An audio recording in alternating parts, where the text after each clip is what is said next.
বিয়েবাড়ি বিয়েবাড়ি বিয়েবাড়ি বিয়েবাড়ি খেয়ে বেড়ে গেছে ওয়েট।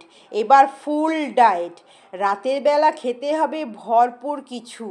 একদম গরম গরম বানিয়ে নিয়েছি পাস্তা স্যুপ। মশলায় ভরপুর, সবজিতে ভরপুর, খেতেও বেশ দারুণ হয়। 1 চামচ সাদা তেলে 1/2 চামচ জিরে, মিহি করে কুচিয়ে দিলাম পেঁয়াজ, মিহি করে কুচিয়ে দিলাম গাজর, মিহি করে কুচিয়ে দিলাম বিনস, মিহি করে কুচিয়ে দিলাম বাঁধাকপি।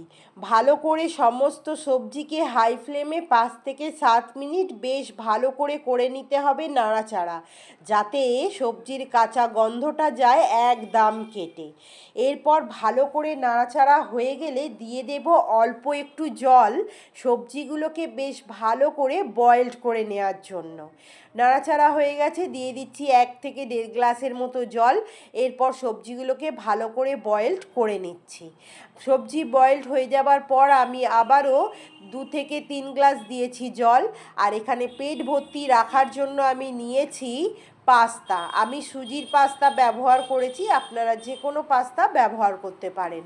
পাস্তাগুলোকে ঠান্ডা জলে ধুয়ে দিয়ে দিচ্ছি কড়ার মধ্যে, দিয়ে আমি ওটাকে বেশ ভালো করে ফুটিয়ে নেব। এরপর দিয়ে দেব স্বাদ অনুসারে নুন, দিচ্ছি আমি চিলি ফ্লেক্স, দিচ্ছি গরম মশলা, দিয়ে আমি খুব ভালো করে নিচ্ছি নাড়াচাড়া। সবজিতে হবে ভরপুর, পেট হবে একদম খাসা, আর ডায়েটও বেশ ভালো হবে মেনটেন। রাতের বেলা এরকম একটা স্যুপ থাকলে আর কি কিছু লাগে। পাস্তাগুলো হয়ে গেছে খুব ভালো করে সেদ্ধ, সবজিতে ভরপুর, ভীষণ ভালো লাগে। আর তৈরি হয়ে গেছে আজ আমাদের পাস্তা স্যুপ। এরপর গরম গরম স্যুপ নিয়ে নিলাম একটা বাটির মধ্যে। কেমন লাগলো রেসিপিটা জানাতে কিন্তু ভুলবেন না। ভালো লাগলে একটা লাইক আর কমেন্ট করে আমার পাশে থাকবেন।